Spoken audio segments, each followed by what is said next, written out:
Ah, mas é isso, né, gente? Eu acho que um dos nossos últimos recursos de vida é continuar animado e dando risada, né? Porque, moleque, que show da Xuxa é esse? Mas vamos lá. As eleições municipais de 2024 aconteceram agora no dia 6 de outubro. E você pôde acompanhar a apuração que eu fiz ao vivo, melhor que todos os veículos jornalísticos, porque a gente fez análise, viu a apuração, xingou, deu risada, né? Viu o senhor Bolinha de Golfe e a gente pôde aproveitar bastante esse grande momento. Mas, tirando toda essa parte negativa, né, que é uma parte negativa bastante considerável, eu acho que a gente pôde observar também algumas questões bem importantes, né? Como é o próprio fato, por exemplo, de que essas eleições têm um impacto, então vão ter um impacto, né, consideravelmente parecido com o processo que aconteceu nas eleições de 2022, né?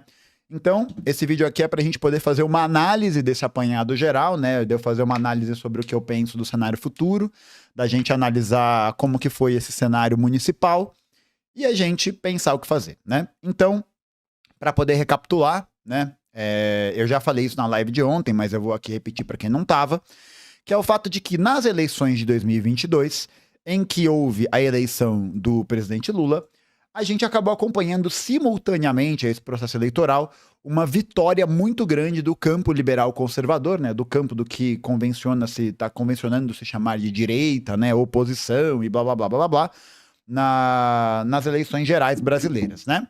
E aí levantou toda aquela preocupação e que na época acabou se revertendo em muitos processos de interesse para a organização política devido ao processo que se mostrou, né? Que é tipo, porra, a direita ganhou, né? Tava todo mundo naquele bundalelê do caralho e de repente a direita veio tratorando todo mundo, né? E em 2024 este processo não é diferente, tá? Não é diferente. A gente vê também uma consolidação dessas forças, né, hegemônicas do campo conservador, do campo liberal conservador, qualquer coisa assim. E agora eu acho que vale a pena a gente partir para uma outra análise e entender melhor o que está acontecendo, né? Então, a primeira coisa que eu acho importante a gente trazer, né, como relevante, é o fato de que a gente viu uma derrota ampliada, gigantesca, por parte do chamado Campo Democrático Popular, né? Então a gente pôde observar que houveram pouquíssimas vitórias de prefeituras consideradas progressistas em um cenário de luta política em que o campo democrático popular talvez nunca estivesse tão desmobilizado e tão enfraquecido num aspecto geral. Para a gente poder analisar isso, eu estava vendo a apuração ontem das eleições e o William Bonner estava viciado num mapinha. E eu entendi porque ele está viciado nesse mapa, que é esse aqui. Porque esse mapa, além dele ser lindamente colorido, né? Muito bonito, ele também traz aqui uma relação de todos os partidos que estão governando os municípios hoje do Brasil, né? Então esse mapa aqui é o mapa dos municípios brasileiros pós-processo eleitoral do domingo, tá bom? Eu sou gatinho de manhã, obrigado, obrigado. O meu processo de ficar bonito é sempre o contrário. Eu acordo assim, reluzente, brilhante, e ao longo do dia parece que eu fui tomando uma surra, né, de sei lá, né? Eu pensei em algum Pokémon, mas eu não vou falar porque só eu vou entender a referência. Mas então o que acontece é o seguinte: a gente pode observar, a partir da articulação desse mapa, que boa parte dele tá azul, verdinho e poucas partes estão em vermelho ou laranja, né? Vamos analisar aqui um pouco o gráfico, então, para a gente poder ter uma noção disso, né? Vamos lá. A gente vê que nesse processo eleitoral, as prefeituras que tiveram, o partido que teve o maior número de prefeituras foi o PSD, Partido Social Democrático, que é o partido do Rodrigo Pacheco, do Gilberto Kassab e de uma galerinha daí, né, do senhor Bolinha de Golfe, né, do atual prefeito de Belo Horizonte e outras figuras políticas, né? E a gente pode observar que de todos os partidos que saíram aqui, vamos lá, PSD, MDB, PP, União Brasil, PL, Republicanos, esses aqui são os 6 partidos que mais tiveram município. E vocês podem observar que o Brasil praticamente inteiro está tomado por essas organizações, né? Então, isso aqui já é um dado bem relevante para a gente poder partir da nossa análise, porque quando a gente pega para comparar, então vamos tirar aqui, ó, vamos tirar aqui para comparar com os partidos que são os partidos que fazem parte da base do governo, né? Essa aqui é a comparação. A gente pode até colocar aqui o União Brasil, né? Mas eu não vou deixar ele aqui por uma razão, tá? Então, a diferença, ela é bastante gritante, né? A gente está vendo que houve uma adesão muito pequena, tanto aos projetos mais à direita do campo democrático popular, como é o caso do PSB, que conseguiu uma prefeitura importante em primeiro turno, né? Conseguiu a prefeitura do Recife, com o João Campos, em primeiro turno. Mas a gente pode observar que o chamado campo democrático popular está profundamente enfraquecido, né? Profundamente pulverizado. E isso aqui é um sinal importante, porque mostra pra gente não só que a hegemonia do processo eleitoral está sob os partidos do assim chamado centrão, né? Mas também como a gente pode ver que há uma articulação em torno de uma nova grande força política brasileira, que é o PSD. Então é interessante porque a gente pode analisar que o PSD, ele é um partido que vai se consolidar muito na região do Paraná, São Paulo, né, nessa faixa aqui, né, Minas Gerais, Bahia, Piauí e tal, em algumas regiões do norte, né, como aqui em Altamira, em algumas regiões do Amazonas, mas principalmente nessa faixa aqui. Quando a gente olha para o MDB, a gente já vê uma presença mais pulverizada, uma presença mais espalhada, né, do processo da conquista dos municípios. E muito disso, gente, exatamente porque esses grupos entraram em alianças que consolidaram o poder deles nas prefeituras aqui. E aí o que acontece é o seguinte, né? Quando a gente olha para esse cenário em que a gente praticamente não vê prefeituras em vermelho ou prefeituras em laranja, é a prova, a consolidação da hegemonia que tem sido construída, né, no último período com relação a esses partidos, e também o fato de que o projeto democrático popular não apresenta mais uma alternativa que as pessoas olham e falam, vou votar nele, parece interessante, né? Não é à toa que, olha só, os dois grandes partidos que representavam a ordem política brasileira até ali, os idos dos anos 2000, PSDB e PT, tiveram pouquíssimas prefeituras conquistadas. Mesmo no caso ali, né, que a gente tem a presença, por exemplo, de cidades históricas, né, como é São Bernardo, ABC e tal, a gente pôde acompanhar uma derrota acachapante do campo democrático popular. E isso aqui já é um sinal importante, né? Já é um sinal de que a esquerda sai desse cenário, a esquerda hegemônica sai desse cenário ainda mais enfraquecida. E aqui vale a pena a gente fazer algumas análises, né? Então, vamos lá. Bom, em primeiro lugar, eu acho que a análise que a gente tem que fazer é a análise de que o campo democrático popular, né, o dito campo progressista, não representou uma oposição de porte e força muito grande contra candidatos da direita e ou da extrema-direita, né? A gente pôde observar na eleição de algumas prefeituras em que, quando você tinha essa articulação do chamado centrão, né, dos partidos como o PSD, o MDB, União Brasil, o PL, blá, blá, blá, blá, blá, o campo, né, os candidatos do PT, do PSOL, não tiveram chance. Não tiveram chance. Não tiveram chance. Você vai ver ali que, tipo, o candidato do MDB e do PL tem 30, e o candidato do PT ou do PSOL tinha 5%, 7% das intenções de voto, 10%. Então isso já é um sinal bem importante, né? É um sinal que mostra um profundo desgaste com relação a essa identificação que os eleitores têm desses partidos, dessas organizações. E isso por quê? Porque a gente está presenciando, nesse momento, uma crise da hegemonia da esquerda no Brasil, né? Uma crise da hegemonia, como assim? A gente está falando de crise da hegemonia, né? A crise da hegemonia que a gente está tratando aqui é uma crise daquilo que se convencionou, né? Daquilo que se buscou chamar de campo dominante da política da esquerda, né? Só para a gente poder colocar o que exatamente é hegemonia, porque esse é um termo que eu falo muito, né? E eu acho que é sempre importante a gente voltar para essa significação para tornar ela um pouco mais concreta, né? Qual que é o significado? Opa. Qual que é o significado do termo hegemonia? Hegemonia significa supremacia, influência preponderante exercida por cidade, povo, país, etc., sobre outros. Uma autoridade soberana, uma liderança, uma predominância ou uma superioridade. Então, o que a gente viu nesse último período, de 2016 até agora, foi uma decadência cada vez maior de um campo hegemônico de esquerda que se apresentava como uma alternativa e a ascensão e a consolidação ainda maior dos grupos que são historicamente hegemônicos e dominantes no Brasil. A direita, né? E aí eu acho que essa análise ela é importante porque a gente precisa entender o que levou a isso, né? E o que levou a isso é o fato de que o projeto apresentado pela esquerda hegemônica, o projeto apresentado por essa dominação do pensamento progressista, é um projeto que não empolga ninguém.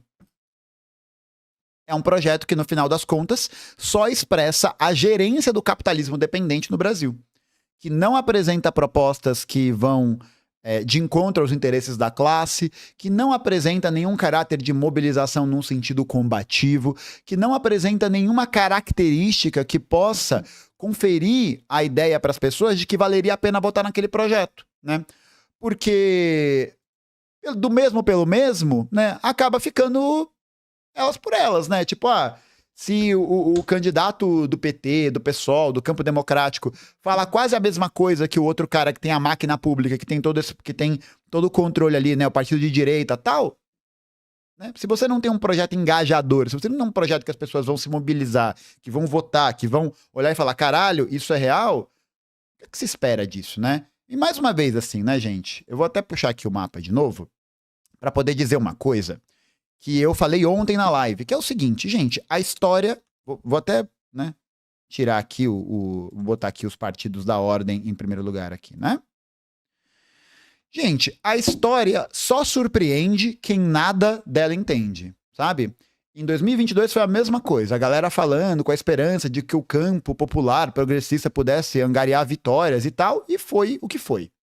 E agora, em 2024, esse cenário se repete, né?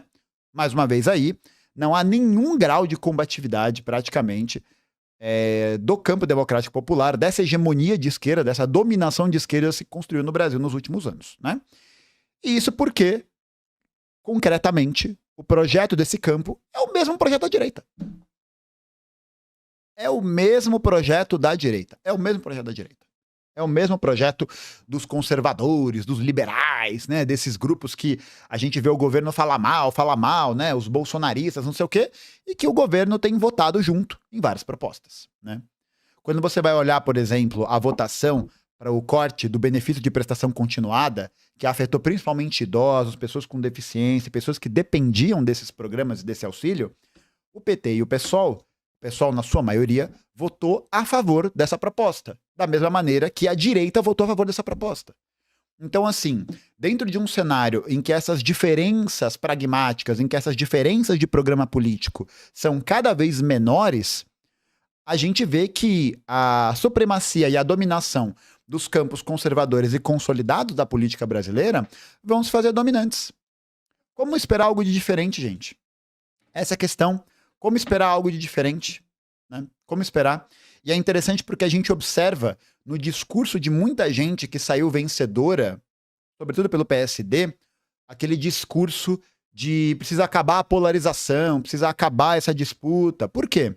Porque cada vez mais essa disputa que aparece aí é uma disputa que não interessa as classes dominantes, né? Para ela não interessa haver a polarização da sociedade, porque isso pode representar uma crise no seu processo de representação, uma crise no seu reconhecimento, na sua legitimidade.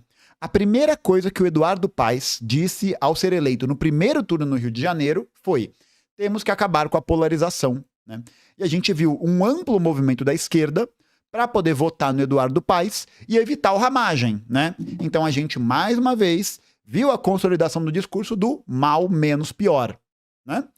E aí, o objetivo dessas organizações, esses partidos e tal, é diminuir o tensionamento da luta de classes, né? Para poder garantir que essa ordem capitalista possa continuar sendo gerenciada e possa continuar existindo da maneira como ela existe. E aquela coisa, né? No final das contas, a esquerda hegemônica, né? A esquerda progressista, se torna muito mais focada e centrada na defesa institucional, na defesa de uma ideia abstrata de democracia, de liberdade, contra o bolsonarismo, né? Tipo um abstrato ali de novo, mas que concretamente não engaja, não apresenta projeto, não tem alguma coisa que os trabalhadores vão olhar e falar, caralho, é isso mesmo. Basta você ver o quanto a popularidade, né, e a capilaridade do PT, que é o maior partido de esquerda da América Latina, teve agora, pô. O maior partido de esquerda da América Latina não ficou nem entre os 7 primeiros das maiores prefeituras do Brasil. E, tipo, nenhuma ilusão de que a gente vai mudar o Brasil pela via eleitoral, né? Acho que a gente pode ter uma noção disso. A gente não vai ver grandes mudanças disruptivas, né, do Brasil num cenário eleitoral. Mas a questão é que a perda foi muito alta, tá ligado? Essa discrepância foi muito alta. Cara, só pra gente poder fazer aqui uma análise, né? Eu quero dar uma olhada pra ver se eu acho um mapa da votação municipal em 2012. Olha, não é que o vagabundo achou mesmo? Olha aí, ó. Deixa eu abrir aqui, peraí. Olha só a diferença. Em 2012, quando a gente tinha a Dilma no poder, pré-2013, o PT conseguiu 624 prefeituras. Um crescimento constante desde 1982. Conseguiu 624 prefeituras. Aí acontece 2013, acontece depois o golpe, programa de austeridade, blá, blá, blá, blá, blá, blá, blá, blá, blá. E agora o cenário é que o PT, o maior partido de esquerda da América Latina, tem 253 prefeituras, né?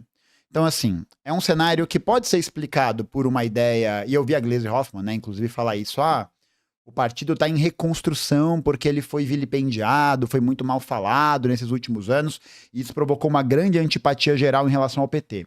Isso é verdade? Isso é verdade, eu acho que isso tem um peso, mas olhar só sob esse prisma mostra e evidencia a situação que a gente se encontra, né? Uma situação em que nunca vai ser um problema o projeto que está proposto, mas sempre é alguma outra coisa. É a direita que fala mal, é o Bolsonaro que existe, é o conservadorismo, é a burrice do povo. Sempre vai ter uma justificativa. Sempre vai ter alguma coisa, sempre vai ter uma parada que vai poder justificar essas posições. E quase nunca o próprio processo da crítica do programa, porque, e aí mais uma vez, né, reforçar aqui, porque não existe crítica ao programa. Porque não tem que ficar nessa não faz autocrítica, não sei o quê. Não tem autocrítica pra fazer, cara. Essa é a questão, não tem autocrítica pra fazer porque o projeto é esse. Porque o projeto é esse. O projeto é esse, não tem autocrítica. Acabou, gente, é isso, acabou. Você olha as votações no parlamento, no Congresso, você olha a articulação do PT em várias cidades, aderindo ao discurso conservador, aderindo ao discurso da direita, para poder fazer cabo eleitoral, para poder conseguir eleger alguém. E aí essa questão, não consegue eleger ninguém.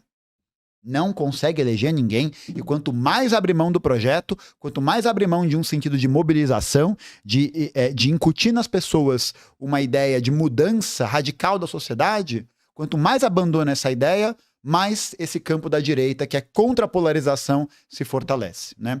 Então, no final das contas, eu acho que essa eleição municipal serviu muito de exemplo para mostrar como a esquerda hegemônica, o campo hegemônico da esquerda, o campo dominante da esquerda, está muito mais preocupado com uma manutenção institucional da democracia brasileira, com um campo de reconhecimento formal, jurídico, parlamentar e tal, do que num processo permanente de mobilização das pessoas nas ruas, né? Porque vale aqui lembrar, gente, nenhuma conquista que o povo trabalhador tem veio do Congresso. Nenhuma grande conquista do povo trabalhador veio do Congresso, veio por via de aprovação de projeto de lei. Quando você tem uma aprovação de um projeto de lei que beneficia a classe trabalhadora, esse fruto da aprovação do projeto de lei foi oriundo, produto da mobilização das ruas, da mobilização social, da mobilização popular. Então, assim, em um cenário em que esse campo hegemônico se alia cada vez mais com esse campo da direita, né? Com esse campo de oposição. Oposição entre aspas, né? Porque não adianta nada eu falar, a gente é oposição, oposição, oposição, e aí vota igual. E vota igual. né? É igual o Kim Kataguiri falando, a gente é oposição ao Ricardo Nunes, né? Mas você tá apoiando quem pra prefeitura? O prefeito mais corrupto da história de São Paulo. Mas, tá ligado? Mas, sabe? Entende? Tipo, tá ligado? E assim, eu acho que é uma evidência de como, nesse cenário, pra gente poder produzir uma alternativa concreta pra classe, a gente precisa pensar em um processo de incremento da polarização. Incremento da polarização, sabe por quê? Porque a exploração capitalista brasileira se encontra em um movimento de ampliação dessa polarização. Uma ampliação da polarização, da disparidade, né? Da supremacia do capital sobre o trabalho. O que a gente tem visto é, ao mesmo tempo, um discurso dominante da ordem que diz: chega de polarização, chega de PT ou Bolsonaro, chega de Lula ou PL, não sei o quê, agora a gente vai governar pela paz, né? E qual que é a paz? A paz é a aprovação dos projetos, é a aprovação de um programa político que só gerencia o capitalismo brasileiro. Então é privatização, é corte de orçamento, é incremento da força policial, é destruição ambiental, expansão da fronteira agrícola, é expansão do setor de serviços, desindustrialização, tudo isso. Tudo isso, né?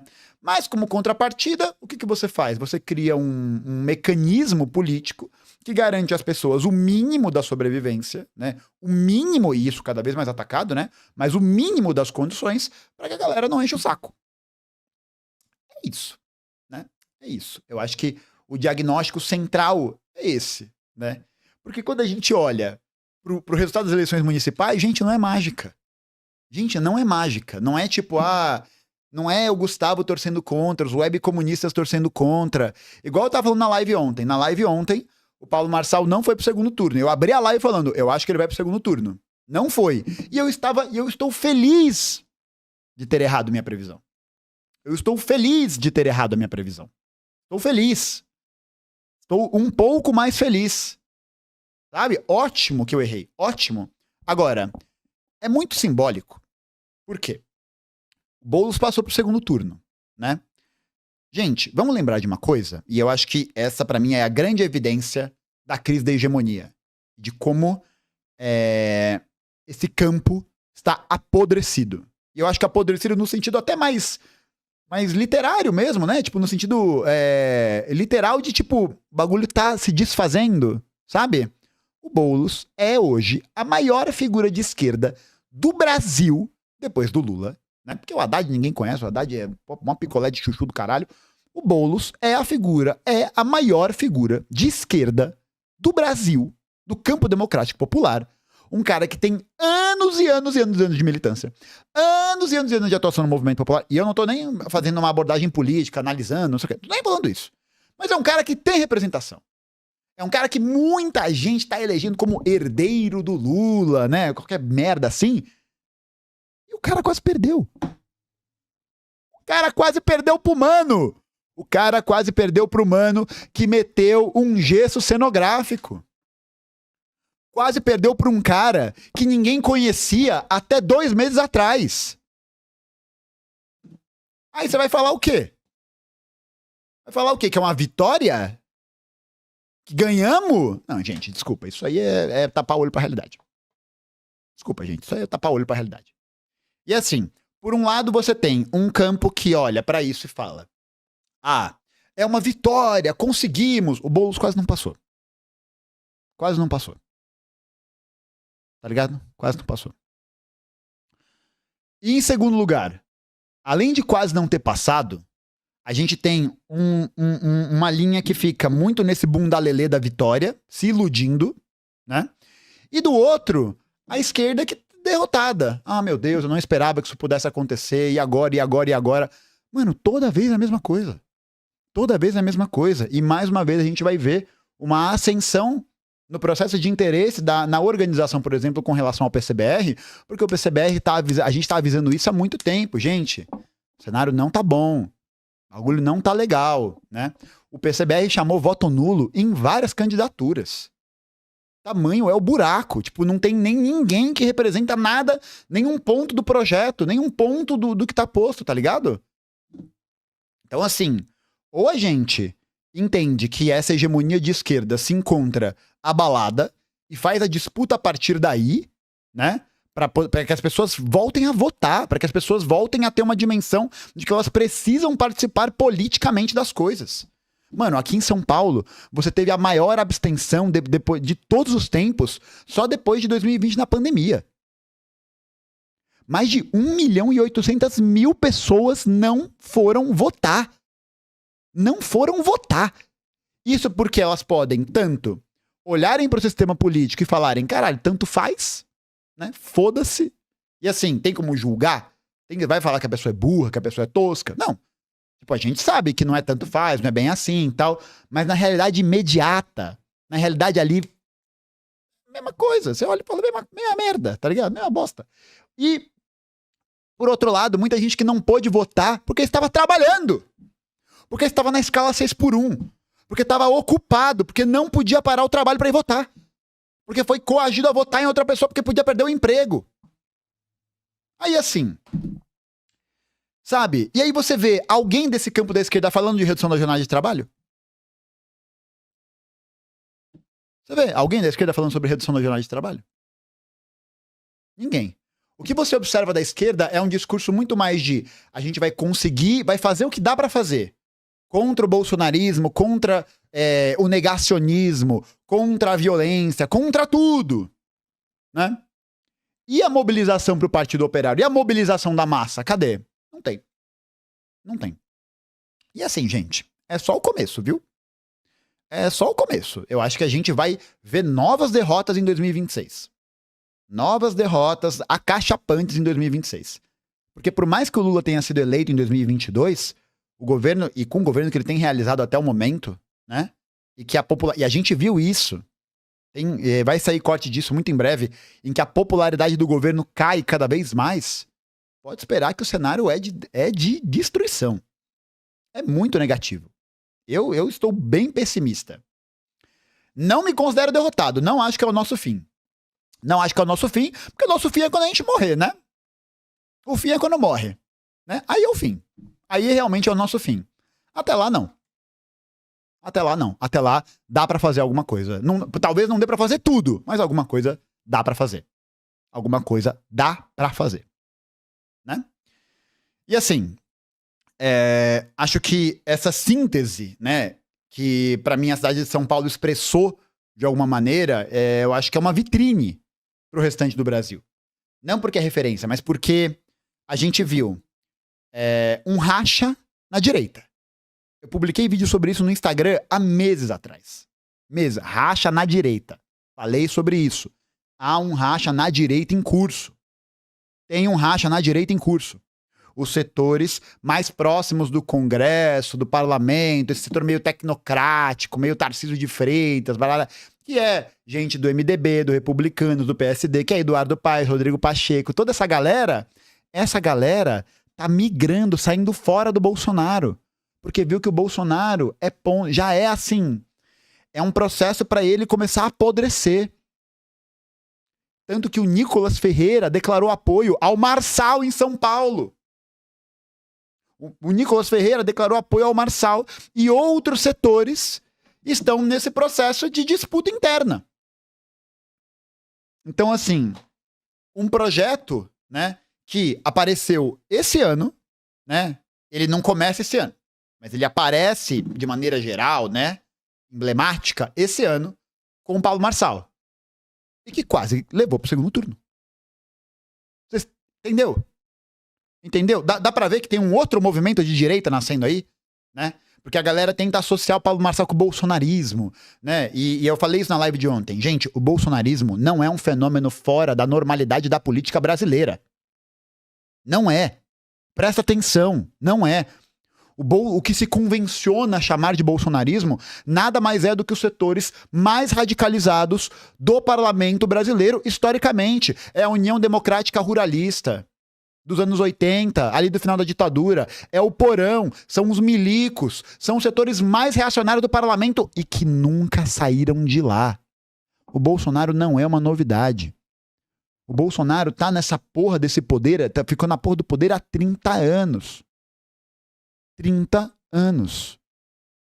Então, não é um movimento diferente. Não é um movimento disruptivo, né? É um movimento em que você tem um avanço sistemático da classe dominante, uma nova ofensiva dessa classe parlamentar. E do outro lado, você vê a ascensão de uma outra coisa, que se referencia nesses valores conservadores, nesses valores historicamente conservadores, se referencia nisso, mas que não é refém. Essa é a questão. Paulo Marçal, esse movimento, tal, essa nova onda que vai surgir, não é refém do Bolsonaro. Não é refém do Bolsonaro. E tem um poder de mobilização que se mostrou, nesse contexto, muito grande. Não sei qual vai ser o tamanho disso para fora de São Paulo. Mas eu recebi muitos relatos de pessoas de fora da cidade de São Paulo que diziam ter simpatia pelo Paulo Marçal porque ele ia tacar fogo na porra toda. Então, assim, tem que analisar esse sintoma, né?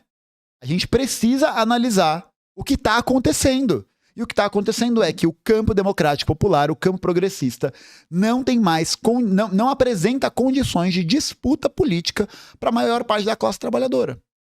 Nem nas cidades que são pequenas, com poucos habitantes e tal, existe alguma apresentação de projeto que possa engajar as pessoas nisso, movimentar as pessoas nisso. Não existe. Não existe, né?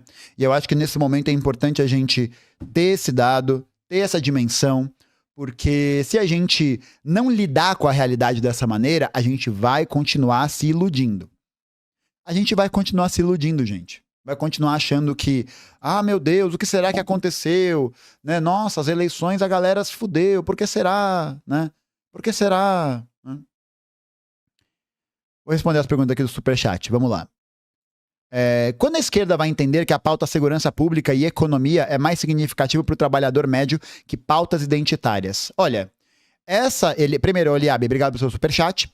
E essa separação é uma separação mecânica. É uma separação mecanicista.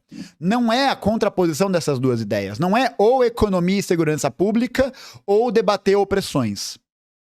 A gente precisa mostrar como esses temas se interseccionam na realidade concreta da economia política da classe trabalhadora. O que não dá para se fazer um discurso, e essa é a tônica central do governo federal, das forças progressistas no geral, que é um discurso de representatividade, um discurso de representação, um discurso de participação política nas instituições, mas que vota igual à direita. Faz projeto político igual ao da direita. Aí foda-se, né? Eu vou com quem? Eu vou no discurso do senso comum, que é racista, que é misógino, que é homofóbico, blá, blá, blá, blá, blá, blá, blá, mas me diz os problemas imediatos, ou pelo menos aparentemente diz, ou eu vou para um discurso que não parece nada com o que eu penso ou com o que eu tô acostumado? A resposta é óbvia, né? E aliado a isso, a gente vê também a utilização desses elementos de representação e de reconhecimento, mas que não produzem resultado concreto na política para os trabalhadores. Ou não produz resultado concreto, por quê? Porque o Ministério dos Direitos Humanos, por exemplo, né, não tem orçamento. Porque o Ministério Indígena, a gente viu as queimadas acontecerem. E eu posso estar desinformado, de verdade, eu posso estar desinformado. Mas eu não vi um pronunciamento da Sônia Guajajara. Um pronunciamento da ministra dos povos indígenas. Nada. Quando a liderança indígena Tupinambá, tem vídeo aqui no canal sobre isso, quando a liderança indígena Tupinambá foi cobrar o Lula achou ruim.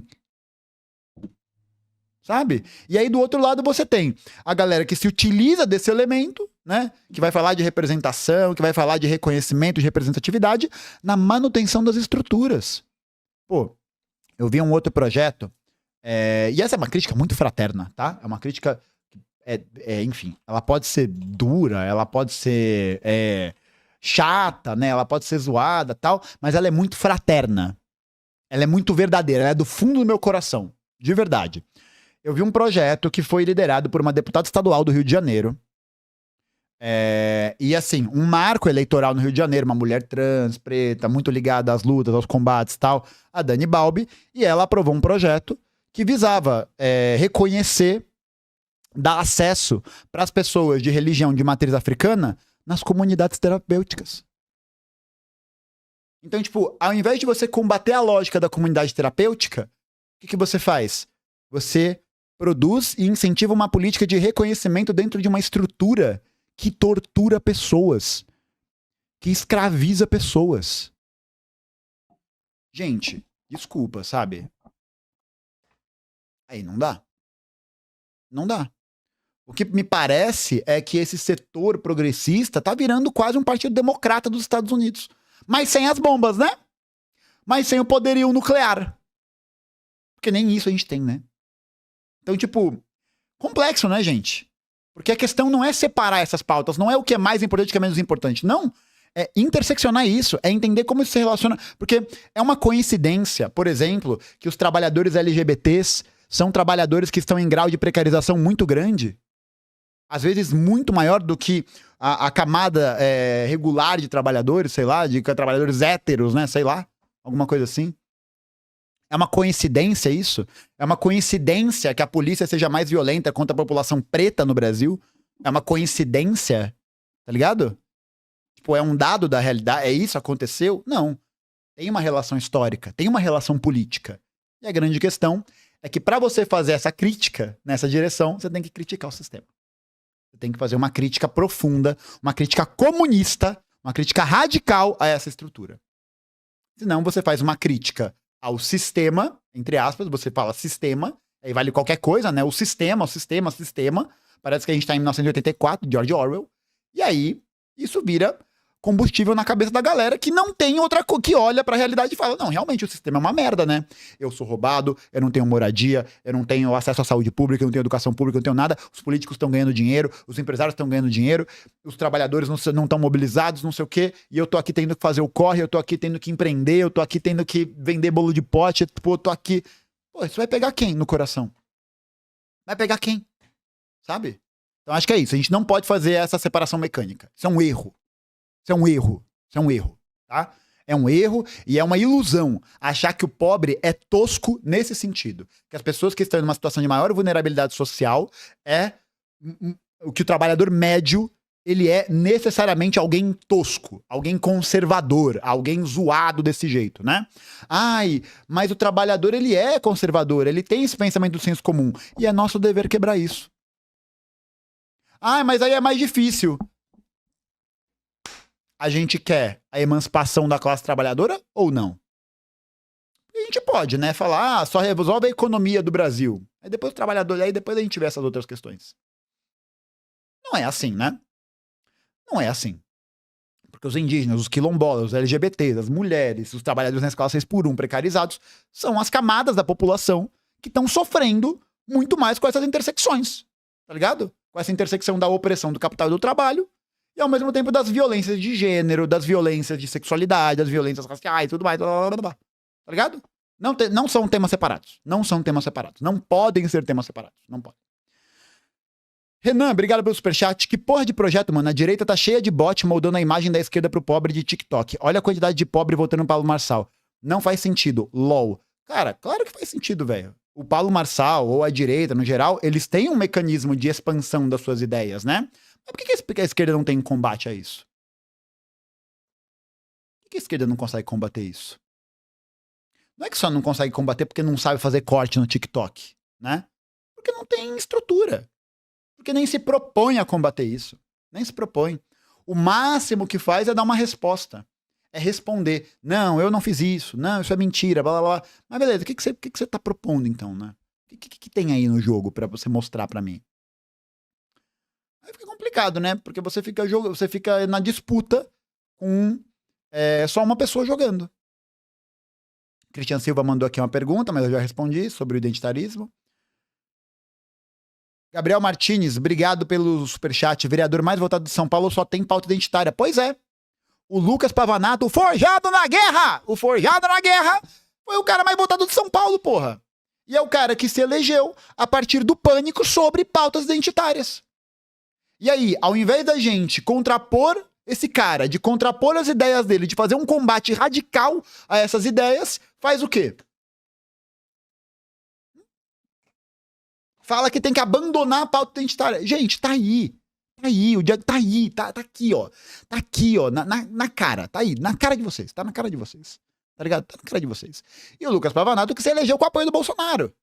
Que é quem mais foca em pauta identitária. Quem mais foca em identitarismo não é a esquerda, é a direita. E a esquerda morde essa isca. Fica achando que o problema é ter pauta identitária e não o fato de que essas pautas identitárias foram capturadas pela direita para serem utilizadas como ferramenta de pânico moral. Mas não tem. Não tem combate a isso. Não tem. Hegemonicamente não tem. Não tem. Aí vai fazer o quê? O cara nada sozinho. Porque ele nada sozinho fazendo esse terror e nada porque a esquerda acha que isso é um problema. E não pode falar sobre isso. E os caras falando só sobre isso. Tá ligado? Porra, gente. Pelo amor de Deus, velho. Pelo amor de Deus. Não dá, velho. Não dá.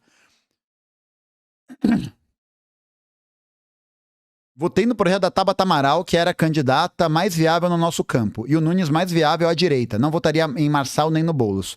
Cláudio, obrigado pelo seu superchat. Mas a Tabata Amaral não é de esquerda. Não é de esquerda. Ela pode estar dentro desse aspecto meio democrático, né? Ela tá, eu acho que inserida dentro desse âmbito meio defesa institucional, defesa da democracia, parará, piriri, pororó, né? Acho que ela tá nesse lugar. Ela está nesse lugar. Mas ela não é de esquerda. A Tabata Amaral não é de esquerda. Sinto muito. Ela não tem um projeto político que vise garantir independência e autonomia para a classe trabalhadora. Isso ela não tem. Não tem, né? Cria de mercado, enfim, né? Toda hora, eu vim da periferia, eu consegui, blá blá blá, e todas as pessoas têm que conseguir. É isso. É a candidata do Lehman, velho. É isso. É igual o João Campos, porra. João Campos recebeu do Banco Interamericano de Desenvolvimento o maior empréstimo da história do banco. Recife. Recife é uma cidade importante? É uma cidade importante. Mas vocês acham que o Banco Interamericano não deveria ter interesses em outras cidades que são até maiores do que Recife? Mais estratégicas nesse sentido? Tem caroço nesse angu. Tem caroço nesse angu. Tá? Tercília, obrigado pelo superchat e bem-vinda ao membro deles do canal. Muito obrigado. Aí, lembrar vocês, né? Não deixe de se tornar membro do canal, clicando no Seja Membro aqui embaixo. Você contribui com a continuidade desse trabalho e também acessa muito mais conteúdo para você ficar olhando por ali, tá bom? E também considere conhecer as aulas do curso de História e de Formação Política que estão com o link aqui embaixo, tá? Tem aula sobre História do Brasil, questão palestina, História Geral, tem um monte de coisa bacana por lá para vocês darem uma olhadinha, tá bom? Rogério Bernardo, obrigado pelo superchat. Lamentavelmente, a esquerda que conhecemos como propõe Safatli parece estar morta. Eu vou só te corrigir, Rogério, parece não, está morta. Em breve, receio, os escassos remanescentes começarão a ser criminalizados. Precisamos lutar contra essa lógica crescente. Rogério, obrigado pelo superchat e eu concordo contigo e concordo com a análise do professor Safatli. Concordo com a análise. A gente tem que polarizar. A gente não pode abandonar a polarização. Quem quer que a gente abandone a polarização são os quadros da direita. São os quadros da classe dominante. Eles querem que a gente abandone. Eles querem que a gente fique nessa paz, né? Nessa coisa abstrata, na vida. Ai, que lindo, não sei o que, não sei o que, não sei o que lá. Não. Não. O caminho não é esse. O caminho não é esse. Porque é na falta dessa polarização que vem alguém como Pablo Marçal que polariza o bagulho de verdade e aí ele ganha a simpatia de todo mundo que tá cansado, tá fudido e que não aguenta mais. Né? Essa é a lição que a gente tem que tirar dessas eleições. Renan, obrigado pelo superchat. Se o problema não é os bots, não é a divulgação massiva por meio de bots, e a esquerda não faz nada pra conter isso ou fazer o mesmo, então fica aí a sua pauta LGBT e tomando todos na cabeça. Mano, a questão é essa, Renan. Se você não tiver a fim de pensar essa questão, né, e aí só tiver pensando em ai, não pode? Então não pode. E vive a sua realidade, tá ligado? Vive aí, bate palma, fala sozinho, sabe? Fica aí, né? Não pode, identitarismo, porra, cara. Porra, a gente acha que a gente vai se balizar, a gente vai pensar um projeto político de sociedade, de mudança, rebaixando a nossa linha, rebaixando a nossa pauta. Gente, o campo democrático popular já faz isso pra gente. Tá ligado? Hegemonicamente. Porque vale aqui também lembrar que tem muita gente do PT, do PSOL, do PCdoB, do PDT, que são pessoas que têm compromisso com a classe. Mas é um número cada vez menor. É um número cada vez menor. É um número cada vez mais incipiente. Né? Por isso que, no plano geral, é isso, né? A gente tem que sempre analisar quais são as decisões diretivas nacionais, né? Então, eu acho que assim, gente, vamos lá. Eu acho que uma outra coisa pra poder terminar esse assunto. Cara, ficar xingando, né? Porque as pessoas falam todes, porque os LGBTs, porque as mulheres, blá blá blá, não sei o quê, é uma opção. É uma opção. Dá pra fazer isso? Dá. Assim como dá pra também apoiar um candidato que não tenha nenhum projeto, dá pra apoiar também alguém que se aliou com a direita, dá pra falar que é só isso daí e acabou, dá pra falar que não tem mais alternativa, dá. Gente, dá pra fazer tudo isso. Dá pra fazer tudo isso. Tudo isso é possível de ser feito. Tudo isso está no leque das opções. Se a gente não quer explorar uma opção alternativa a isso e construir um outro programa, uma outra linha, aí é a opção nossa. Né? E é opção nossa também. Da mesma maneira como a adesão, a leniência e a desistência são opções reais, viáveis, e que eu acho que assim, vai depender de cada contexto. Vai depender de cada circunstância, vai depender de cada situação, porque tem gente que tá cansada, que tá fudida, que não aguenta mais. Não tem como cobrar a mesma veemência, a mesma atuação, a mesma firmeza de todas as pessoas. Não tem como cobrar isso. Mas também a gente tem que entender que se a gente não fizer alguma outra coisa, tudo vai continuar como sempre esteve. E assim, acho que o mapa do domínio desse campo parlamentar congressual é a maior evidência científica do que eu tô trazendo para vocês. É a maior evidência. Ou a gente adere a uma opção de fazer alguma outra coisa, ou a situação fica difícil. A situação fica bem complicada. Né? E por isso, né, quero mais uma vez fortalecer uma coisa muito importante, que é falar sobre o jornal O Futuro, do PCBR, um jornal para todo o Brasil, e que tem uma campanha de financiamento e que você assina e que pode ganhar o jornal na sua casa, tá? Porque nesse momento a gente precisa entender uma coisa. Por que a classe trabalhadora não enxerga essas coisas? Por que a classe trabalhadora, no geral, não consegue se mobilizar ou tem esse problema, não consegue ver outra disposição de futuro? Porque não só esse projeto, hegemonicamente, não tá posto, não tem na realidade, assim como a gente vê que não há, praticamente, veículos de comunicação, de informação, de formação política que levem a essa guinada. Tem alguns canais, tem o meu canal, tem o do Jones, tem o do Ian, tem o do João, tem o do Humberto, tem uma galera aí. Tem uma galera fazendo esse trabalho, né? Tem muita gente nesse trampo. E em outros setores também, de Nunca Vi Uma Cientista, tem a Carol Sardá, você tem as Meninas do Desoriente, você tem vários campos assim, criando conteúdo crítico, né? Nesse sentido. E o Jornal O Futuro vem com a proposta de se tornar um veículo de comunicação centralizado e que possa responder e falar sobre todos os problemas concretos da classe trabalhadora. Não só aqueles que são interessantes para o momento. Não só aqueles que são interessantes para a hora, né? Para a hora do dia. Não. Para a ordem do dia. São todos os elementos que são fundamentais para a construção de um projeto de autonomia e independência política para a classe. Então, mais uma vez, faço o convite para vocês conhecerem o Jornal O Futuro. Renato, coloca umas imagens aqui, o link, ou sei lá, o que você quiser colocar aqui na edição desse vídeo. E aí, a gente precisa fomentar esse tipo de iniciativa. Fomentar um campo de comunicação, de produção de hegemonia que não seja recuado. Que represente os interesses. Que não faça esse. Ah, calma aí. Calma aí é o caralho, meu parceiro. Calma aí é o caralho. Olha a situação que a gente tá. E vai ter gente me falando pra ficar calmo, pra ficar tranquilo, pra olhar pra situação e falar que tá de boa. Não está de boa. Não está de boa. Não está de boa, tá? Isso não precisa ser atormentar a gente achar que a gente vai mudar tudo da noite pro dia, porque não vai. Não vai, né? A gente individual... E aí é uma coisa foda, porque a gente vê que muita gente se angustia pela situação que a gente tá, porque a gente vive dentro de uma dinâmica de subjetividade e de formação psíquica, de formação geral sobre o trabalho, sobre a vida e tal, que faz parecer com que a gente é responsável por tudo individualmente. Tipo, eu preciso mudar tudo, eu preciso fazer tudo. E claro, você não consegue, porque você é uma formiguinha, né? Você é ali um negocinho, né? E aí, foda, né? Você se frustra. Igual a eleição. Você fica frustrado, você olha e fica desesperançoso, você não sei o quê. Por isso que a única forma de construir qualquer alternativa é coletivamente. coletivamente e sob a linha de um pensamento de uma hegemonia que possa propor um projeto de autonomia e independência política da classe. Não tem outro caminho. Não tem outro caminho. Não tem outro caminho.